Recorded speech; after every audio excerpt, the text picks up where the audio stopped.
Mukhtar Abbas Naqvi BJP के वरिष्ठ नेता हैं। पार्टी के राष्ट्रीय उपाध्यक्ष और केंद्र में अल्पसंख्यक मामलों के कैबिनेट मंत्री रह चुके हैं। 1975 में आपातकाल के दौरान नकवी इलाहाबाद की नैनी सेंट्रल जेल में भी बंद रहे। समाजवादी नेता राजनारायण के करीबी रहे और उन्हीं से प्रेरित होकर सोशलिस्ट बने। नकवी बीजेपी के टिकट पर मऊ विधानसभा से 2 बार चुनाव लड़ चुके हैं।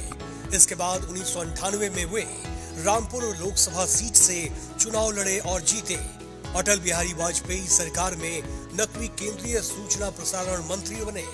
राजनेता के साथ नकवी लेखक भी हैं। उन्होंने 2 किताबें स्याह और दंगा लिखी है।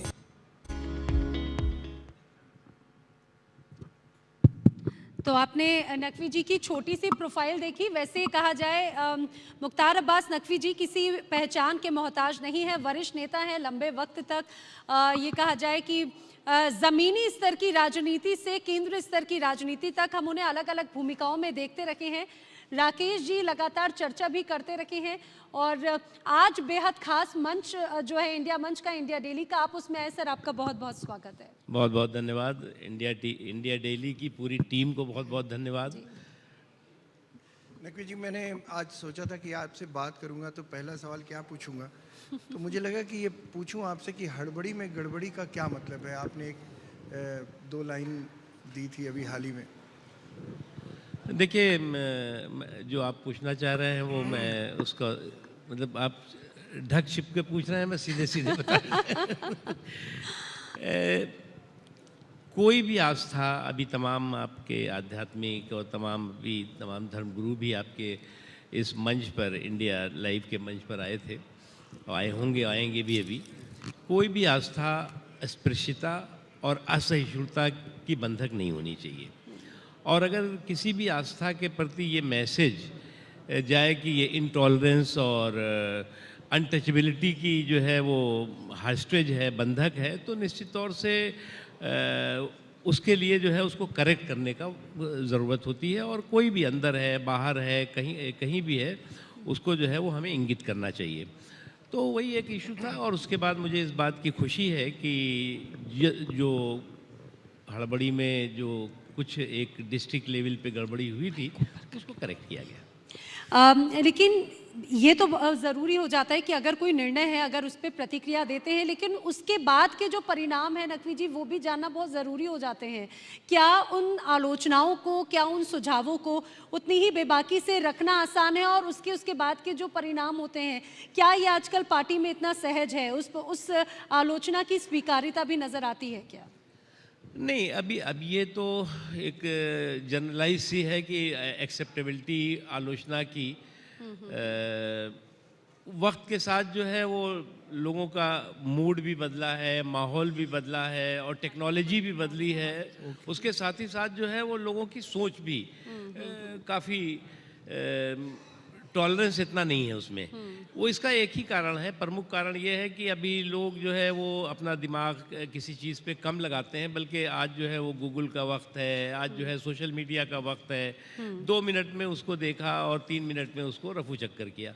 तो इसलिए इसका एक कारण ये भी मैं मान सकता हूँ। लेकिन उसके अलावा अगर मेरे देश की दृष्टि से देखिए तो हमारा देश दुनिया के तमाम जितने भी डेमोक्रेटिक कंट्रीज़ हैं, जहाँ डेमोक्रेसी नहीं है उनका तो हम जिक्र नहीं कर सकते, लेकिन जो डेमोक्रेटिक कंट्रीज़ हैं उन कंट्रीज़ से ज़्यादा बेहतर स्थिति में है, क्योंकि हमारी संस्कार, हमारी संस्कृति जो है वो उसका डीएनए ही सहिष्णुता है। नकवी जी, आप वाजपेयी सरकार में जब मंत्री थे उस वक्त ये हड़बड़ी में गड़बड़ी इस तरह की चीज़ें नहीं होती थी, आज क्यों हो रही है? देखिए, आज जो है वो करगिल का जो है वो हमारी विजय हुई थी, उसके आज जो है वो 25 साल हो रहे हैं। और उस वक्त मुझे इस बात का सौभाग्य है कि मैं इंफॉर्मेशन ब्रॉडकास्टिंग और पार्लियामेंट्री अफेयर मिनिस्ट्री का काम अटल जी के नेतृत्व में मुझे देखने का सौभाग्य था। जो आपने कहा ना कि हड़बड़ी में गड़बड़ी, तो उस वक्त इतनी टेक्नोलॉजी बहुत कम थी, सोशल मीडिया का इतना ज़्यादा प्रभाव नहीं था या डोमिनेशन नहीं था। आप कह रहे हैं बीजेपी तब भी ऐसी ही थी जैसी आज है?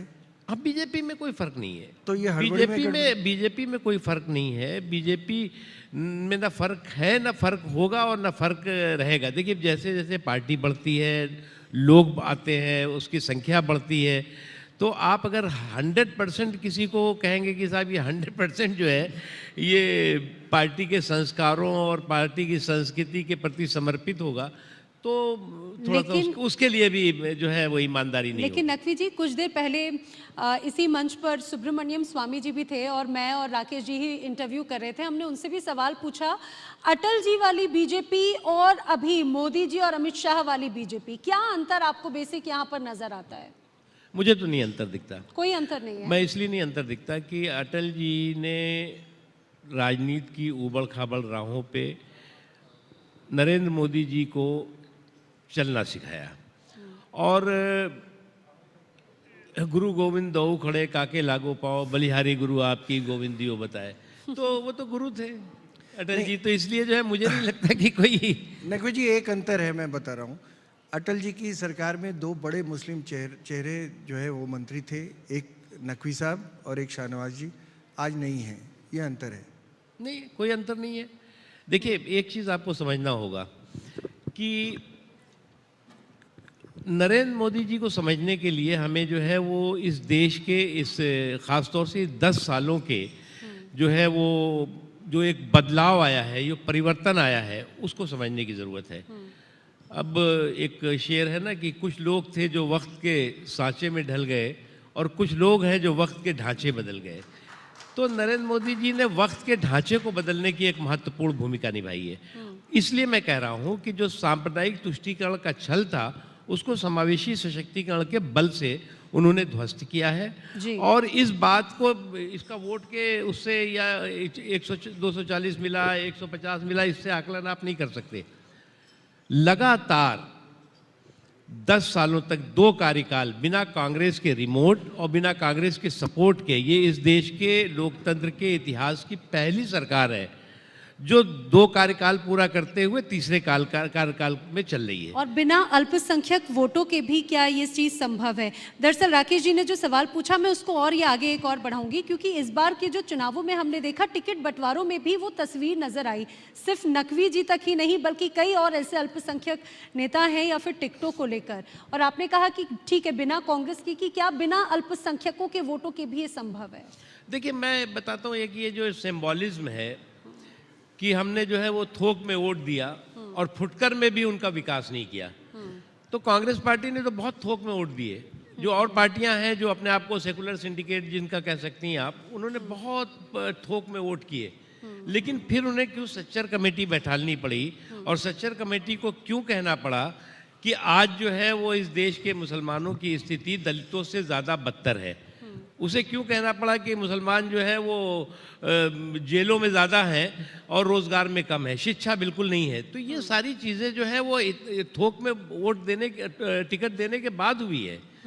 तो इसलिए मैं मानता हूँ कि विकास में किसी तरह की कोई भी कमी मोदी जी की सरकार ने किसी भी वर्ग के समाज के किसी हिस्से के साथ नहीं की है। लेकिन अगर नाराजगी नहीं है तो पिछले चुनावों के परिणामों के मुकाबले इस बार जो चुनाव के परिणाम है उसमें ये बड़ा अंतर आपको क्या, किन वजहों से नजर आता है? देखिए मैं मानता हूँ, मैंने आपसे कहा ना कि ये पहली सरकार है इस देश की आज़ादी के बाद की जो सरकार की बिना कांग्रेस के रिमोट और बिना कांग्रेस के सपोर्ट के जो है वो 11वें साल में प्रवेश किया है। इससे पहले जो है या तो कांग्रेस का सपोर्ट होता था या कांग्रेस के रिमोट से चलती थी, और उसके बाद जब इच्छा होती थी कांग्रेस की या तो उसको गिरा देती थी या उसको डिक्टेट करती थी।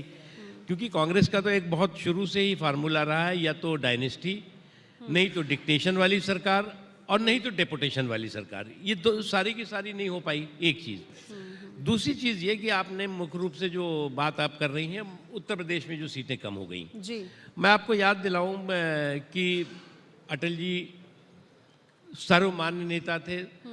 जनता में उनकी लोकप्रियता में किसी तरह की कोई कमी नहीं थी। समाज के सभी वर्ग उनको तारीफ करते थे, उनके प्रति उनका सपोर्ट रहता था।